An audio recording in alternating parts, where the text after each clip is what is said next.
دنیا میں 70% سے زیادہ ایسے لوگ ہیں جو روزانہ 7 سے 8 گھنٹے سونے کے باوجود بھی سستی، کمزوری وغیرہ کا شکار رہتے ہیں۔ اگر آپ بھی اس پریشانی میں مبتلا ہیں تو آپ اکیلے نہیں ہیں۔ آج ہم آپ کو 5 ایسی وجوہات کے بارے میں بتائیں گے جو آپ کو نیند پوری ہونے کی باوجود آپ کو تھکن اور سستی کا شکار رکھتی ہیں۔ ہم آپ کو ان وجوہات سے بچنے کے آسان طریقوں کے متعلق بھی بتائیں گے۔ سب سے پہلے نمبر پہ آتی ہے ناقص نیند، یعنی نیند کا معیار۔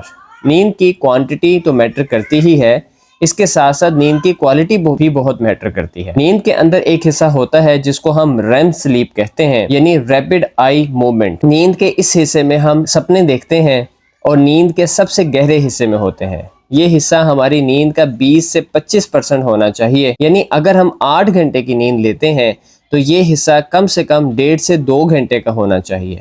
اگر آپ کی REM سلیپ 1.5 سے 2.5 گھنٹے کی نہیں ہوگی تو پھر آپ چاہے 10 گھنٹے بھی سو لیں، آپ کی تھکاوٹ ختم نہیں ہوگی۔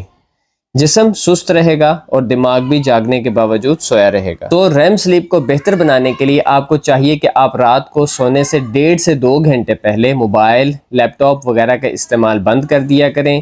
سونے سے پہلے چائے کا استعمال بھی REM سلیپ کو ڈسٹرب کرتا ہے۔ آپ چائے کی جگہ کوئی بھی ہربل ٹی لے سکتے ہیں یا پھر گرم دودھ کا گلاس بھی پی سکتے ہیں۔ اس کے علاوہ جلدی سونے کا، صبح جلدی اٹھنے کی عادت کو اپنائیں۔ آپ معمول بنا لیں روزانہ رات 9 سے 10 بجے تک سو جائیں اور صبح جلدی اٹھیں۔ نیند کے بعد بھی سستی کی دوسری بڑی وجہ وائٹامنز اور منرلز کی ڈیفیشنسی ہے، اسپیشلی وائٹامن B12 اور وائٹامن D۔ اس کے علاوہ آئرن ہماری باڈی کو انرجی فراہم کرتے ہیں۔ اگر آپ میں ان چیزوں کی کمی ہے تو آپ سارا دن سستی، کاہلی اور تھکاوٹ کا شکار رہیں گے۔ اس وجہ کو اوور کم کرنے کے لیے آپ اپنی ویل بیلنس ڈائٹ کو یقینی بنائیں۔ اپنی خوراک کے اندر گوشت، سبزیاں، دالوں کو لازمی شامل کریں اور کوشش کریں کہ جیسے ہی دھوپ کی شدت کم ہو، روزانہ 20 سے 30 منٹ تک دھوپ میں بیٹھیں۔ تیسرے نمبر پہ ہے ڈی ہائیڈریشن، یعنی پانی کی کمی۔ ہارورڈ میڈیکل اسکول کی اسٹڈی کے مطابق آپ کی باڈی میں اگر صرف 1 سے 2% بھی پانی کی کمی ہو جائے تو آپ تھکاوٹ اور سستی کا شکار رہیں گے۔ اس لیے پانی کی مناسب مقدار پینا بہت ہی ضروری ہے۔ کوشش کریں کہ اگر آپ کو کوئی کڈنی ایشو یا ہارٹ پرابلم نہیں ہے تو آپ روزانہ کم سے کم 2 سے 3 لیٹر پانی ضرور پئیں۔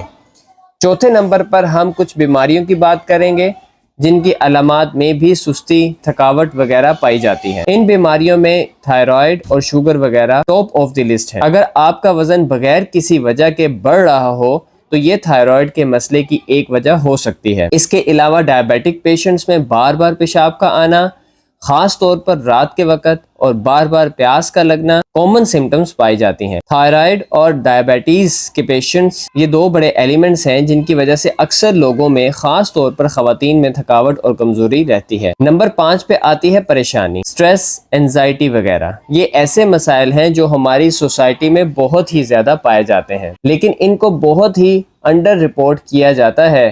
یعنی اگر کسی کو ٹینشن یا ڈپریشن ہو جائے تو اس کو بیماری سمجھا ہی نہیں جاتا۔ عموماً ایسے لوگوں سے کہا جاتا ہے کہ آپ آرام کریں، لیٹ جائیں، ان کی بات کو کوئی اہمیت نہیں دی جاتی، جبکہ ان کو صحیح طور پر ایویلویٹ کرنا اور ان پرابلمز کا پراپر ٹریٹمنٹ کرنا بہت ضروری ہوتا ہے۔ عموماً دیکھنے میں آیا ہے کہ جن افراد کو نیند کے مسائل درپیش ہوتے ہیں ان کی بڑی وجہ کوئی نہ کوئی پریشانی یا ذہنی تناؤ ہوتا ہے جس کو پیشنٹ خود بھی اگنور کر رہا ہوتا ہے اور اس کے فیملی ممبرز بھی سیریسلی نہیں لیتے۔ حالانکہ ذہنی تناؤ اور ذہنی پریشانی کو بھی باقی بیماریوں کی طرح ٹریٹ کرنا چاہیے، کیونکہ اگر کوئی شخص کسی ذہنی تناؤ یا پریشانی میں مبتلا ہے تو وہ اپنا کوئی بھی کام ٹھیک طرح سے نہیں کر پائے گا۔ تو یہ 5 بڑی وجوہات جن کی بنا پر اکثر لوگ 8 سے 9 گھنٹے تک سونے کے بعد بھی تھکاوٹ، سستی، دماغی غنودگی کی کمپلینس کرتے ہیں۔